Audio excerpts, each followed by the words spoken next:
Julian Assange extradition trial opened in London. We got first opening arguments, which is pretty fascinating. We get to have our first glimpses now of how the prosecution intends to handle this.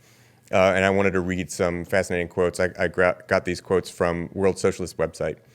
So James Lewis QC is the prosecutor, says, quote, "This is not a case about disclosure of war crimes," referring to the iconic WikiLeaks exposure of U.S. Apache helicopter attacks on civilians in Iraq in 2007. He said that Assange, quote, "is not charged with publishing the so-called collateral murder video." Quote, "The defense wishes to present Assange as an embodiment of press freedom and to paint him in glowing colors of liberty.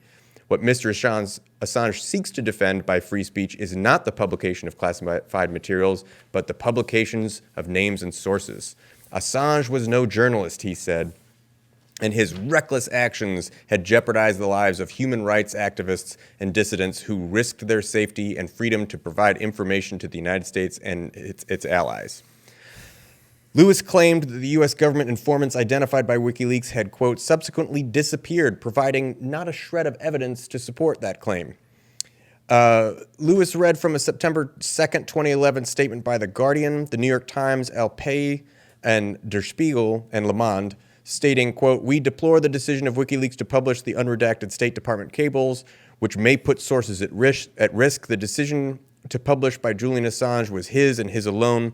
In fact, unredacted files were only published due to the actions of Guardian journalists." So this is not even a claim that can be levied on Julian Assange. The other thing that the prosecution sought to do was to claim that, you know, what we had tallied as what could potentially be the maximum sentence based on the charges against Assange could total 175 years in prison.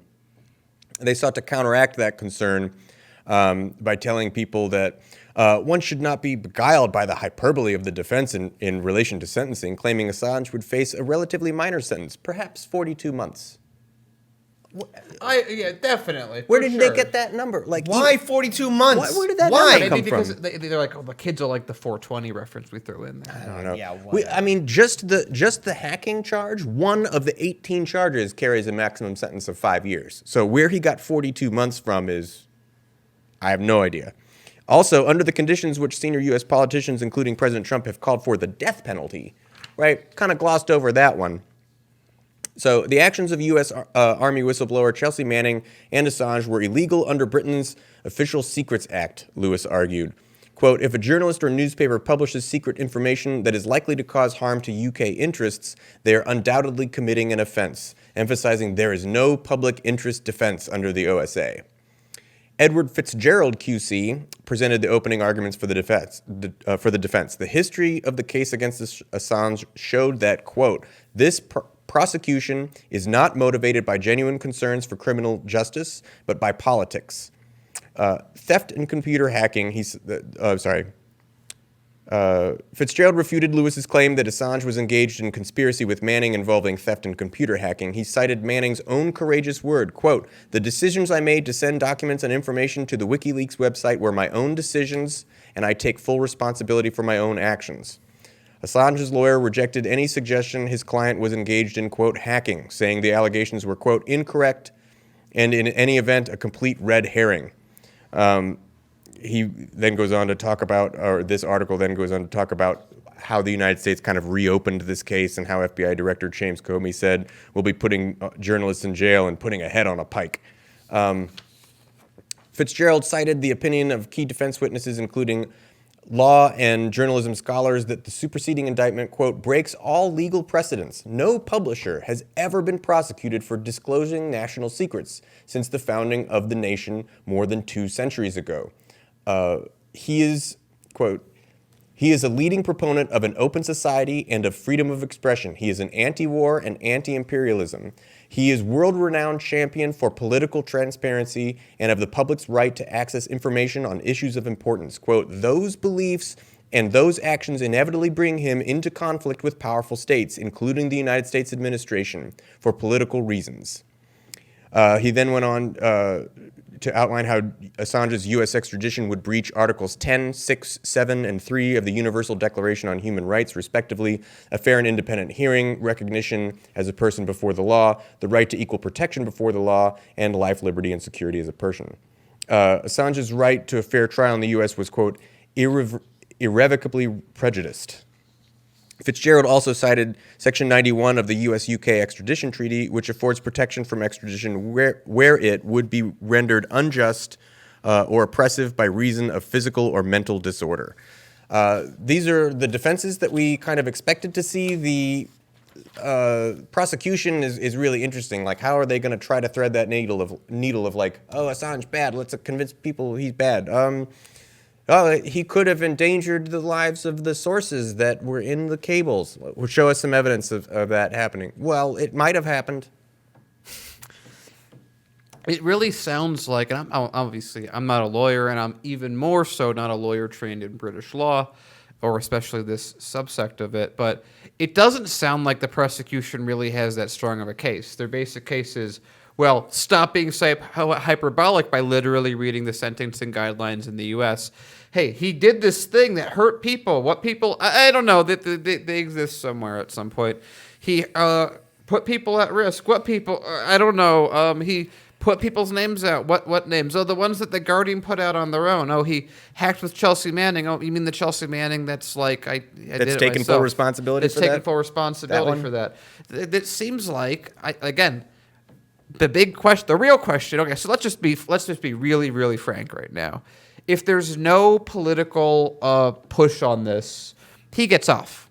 That's it. That's easy. But we already know he's in jail in maximum security prison in Belmarsh for the crime of nothing. He's literally waiting for Publishing two things that are inconvenient to a government. Yeah, but not even that. He's really waiting for a trial case. Right. Yeah. Right. Oh, I see what you're saying. That's my point is that the determination of whether Assange loses or wins this case is not judicial. It's not judicial at all, because if it was judicial, it would already be over. He would already be free. It's political. So now the question is, who's stronger? So, again, I keep asking this question. What is Julian Assange guilty of? I mean, really. I mean, let's face it. What is he guilty of? What is the crime that he did that was so offensive? Oh, I know. Just only reveal to the world U.S. corruption, U.S. war crimes, and so much more, informing the people of what exactly is going on, how first responders are being killed, how innocent civilians are being killed. Julian Assange didn't do anything wrong. He did the right thing. But because we live in such an upside-down world, hey, the good guys are always punished. And look, I keep saying this, and I know it's a nothing burger.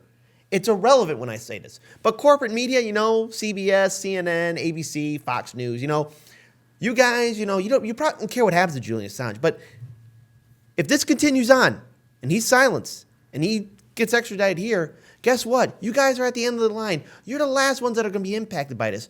But sooner or later, those doors will close in on you, and all of you pundits who make a six-figure salary, who get everything wrong, you're going to have to be really tiptoeing on those eggshells, because one bad report, one bad story that offends somebody in the access journalism world, and you're behind bars too, and no one's going to fight for you, because all of us here at Independent Media, who's bringing out the truth, informing the people, will be gone, because this impacts us too. This impacts Jimmy Dore, Kim Iverson, Mikazu Kaza, Convo Couch, Heartland's Media, all the outlets. The gray zone. Yeah, the gray zone. And even, guess what? Hey, Republicans and Libertarians, this impacts you guys too. This impacts everyone. Everyone. Julian Assange must be free. And the very fact, Paul, you reported this yesterday, the very fact that criminals in the same facility that Julian Assange is being held in, people who've done real crimes, bad guys, the real bad guys, even sat in protest saying that he has no business being here, even when they can see it, then you know we live in an upside-down world.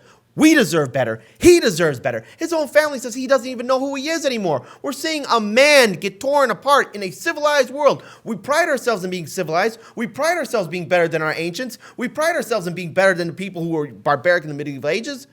Is this how far we've come? Is this who we are? Is this acceptable? Because we're all going to be impacted by this.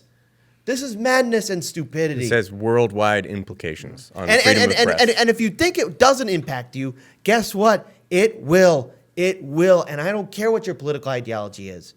it will impact you. So I just want to say one little final thing before we wrap this up.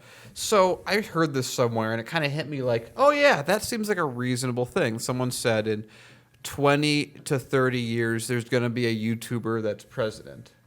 And if you step back and think about it, that kind of makes sense in its own way. So if we take that and run it to, okay, so I'm gonna make him an ultimatum. President Kit. I'm gonna say President Daniel in this case, but yeah. Probably going to be PewDiePie. Sorry, dude. Yeah, well, Well, if he was American. yeah, he was not nationalized here. Yeah. Well, born here, whatever. Yeah.